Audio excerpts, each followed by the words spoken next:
पौराणिक कथाओं में ज्यादातर सभी देवताओं की मृत्यु के बारे में जरूर बताया गया है, लेकिन हनुमान जी एक ऐसे देवता हैं जिनकी मृत्यु का जिक्र किसी भी धार्मिक ग्रंथ या पौराणिक कथा में नहीं मिलता। रामायण के मुताबिक ऐसा बताया जाता है कि हनुमान जी 7 चिरंजीवियों में से एक हैं, क्योंकि जब वो माता सीता से मिलने के लिए लंका गए थे तो माता सीता ने उन्हें आशीर्वाद में चिरंजीवी रहने का वरदान दिया था। इसके अलावा कहा जाता है कि जब प्रभु श्री राम अपने जीवन के अंतिम समय में देह त्याग कर रहे थे तो उन्होंने भी हनुमान जी को ये वरदान दिया था कि वो समय के अंत तक जीवित रहकर अपने भक्तों की सहायता करेंगे। अब दोस्तों, रामायण की इन बातों को ध्यान में रखते हुए ये कहना बिल्कुल भी गलत नहीं होगा कि हनुमान जी आज भी इस धरती पर मौजूद हैं। इसलिए आज हम आपको हनुमान जी की मौजूदगी के कुछ ऐसे रहस्यों के बारे में बताने वाले हैं जिनसे शायद बहुत से लोग वाकिफ ना हो। अगर आप भी जानना चाहते हैं इन रहस्यों के बारे में विस्तार से, तो बने रहें हमारे साथ वीडियो के एंड तक। नंबर 1, हनुमान जी का जन्म। दोस्तों, सबसे पहले बात करते हैं हनुमान जी के जन्म के बारे में। आपको बता दें कि हनुमान जी का जन्म कर्नाटक के कोप्पल जिले के अनेगुंदी नाम के एक गांव में हुआ था।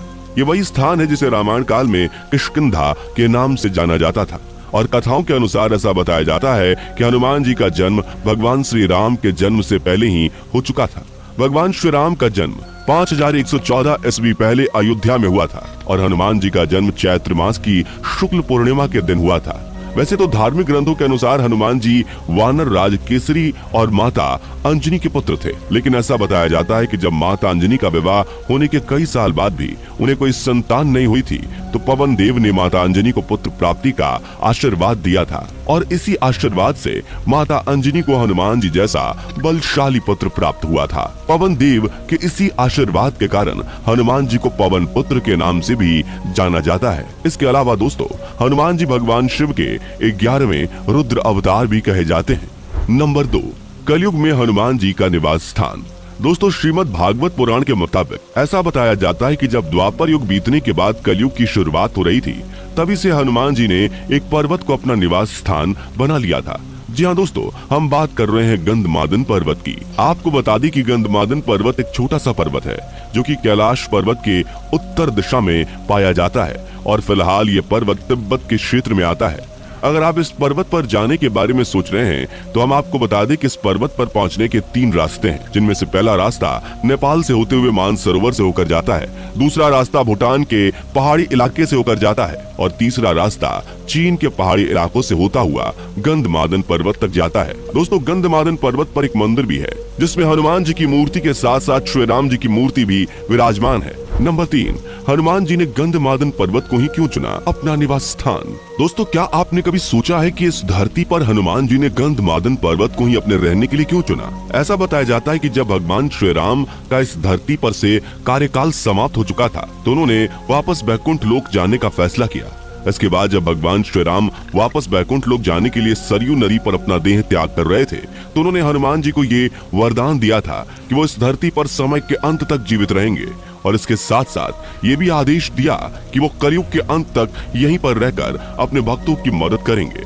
दोस्तों, आपको बता दें कि हनुमान जी से पहले भी परशुराम, कृपाचार्य और ऋषि कश्यप जैसे कई महान ऋषि भी यहीं पर तपस्या कर चुके थे, जिस वजह से हनुमान जी ने भी अपनी तपस्या के लिए गंधमादन पर्वत को चुना था। नंबर 4, महाभारत के दौरान स्वयं प्रकट हुए थे हनुमान जी। दोस्तों, महाभारत के अनुसार ऐसा बताया जाता है कि त्रेता युग बीतने के बाद जब हनुमान जी गंधमादन पर्वत पर रह रहे थे, तभी उस समय 5 पांडव भी द्रौपदी के साथ वनवास काट रहे थे। वनवास के दौरान जब भीम अपनी पत्नी द्रौपदी के लिए कमल के फूल लेने तालाब के पास जा रहे थे तो हनुमान जी उस रास्ते पर पहले से ही लेटे हुए थे, और हनुमान जी की पूंछ पूरे रास्ते को घेरे हुई थी। भीम हनुमान जी की पूंछ को लांग कर नहीं जाना चाहते थे, इसलिए उन्होंने हनुमान जी से कहा कि आप अपनी पूंछ रास्ते से हटा लें। लेकिन जब हनुमान जी ने भीम की बात को अनसुना कर दिया तो भीम ने उन्हें मृत्यु दंड देने को कहा। भीम की ये बात सुनकर हनुमान जी उनसे ये कहते हैं कि आप दिखने में इतने शक्तिशाली दिखते हैं, तो आप इस पूंछ को क्यों नहीं हटा देते? हनुमान जी की बात सुनकर भीम काफी ज्यादा गुस्से में आ गए, और जब वो हनुमान जी की पूंछ उठाने लगे तो वो उनकी पूंछ को हिला तक नहीं पाए। भीम का घमंड टूटने के बाद उन्हें ये तो समझ में आ चुका था कि उनके सामने कोई मामूली वानर नहीं है, और जब भीम ने हनुमान जी से अपने असली रूप में आने को कहा तो हनुमान जी ने भीम को दर्शन देकर उन्हें अपना आशीर्वाद दिया। नंबर 5, कैमरे में कैद की गई हनुमान जी की असली तस्वीर। दोस्तों, एक बार की बात है जब 3 दोस्त मानसरोवर की यात्रा पर गए हुए थे। इन तीनों में से एक लड़का हनुमान जी का बहुत बड़ा भक्त था और उसका यहाँ आने का मकसद भी केवल हनुमान जी के दर्शन पाना था। कई दिनों तक घूमने के बाद एक दिन अचानक उस लड़के को एक गुफा दिखी जिसमें से तेज रोशनी आ रही थी। जब वो लड़का कैमरा लेकर गुफा के अंदर गया तो उसने वहाँ पर एक लंगूर को देखा जो कि एक किताब पढ़ रहा था। जैसे ही उस लड़के ने लंगूर की फोटो खींची तो तुरंत ही उस लड़के की रहस्यमयी तरीके से मौत हो गई। ऐसा बताया जाता है कि इस तस्वीर में वो लंगूर कोई और नहीं बल्कि हनुमान जी ही थे और वो अपने हाथों में रामायण लेकर पढ़ रहे थे। नंबर 6, हनुमान पद का रहस्य। दोस्तों, रामायण के अनुसार जब रावण माता सीता का अपहरण करके उन्हें लंका ले गया था तो हनुमान जी को माता सीता की खोज करने के लिए समुद्र पार करना पड़ा था। कहा जाता है कि जब हनुमान जी ने समुद्र को पार करने के लिए अपना विशाल रूप धारण किया था तब उन्होंने समुद्र पर छलांग लगाने के लिए अपना पहला कदम जहां रखा था उस जगह पर उनके बड़े बड़े पैरों के निशान बन गए थे। और दोस्तों, हनुमान जी के पैरों की ये निशान आज भी आंध्र प्रदेश के अनंतपुर जिले में मौजूद हैं, जिन्हें हनुमान पद के नाम से जाना जाता है। नंबर 7, श्रीलंका में हर 41 साल बाद दर्शन देते हैं हनुमान जी।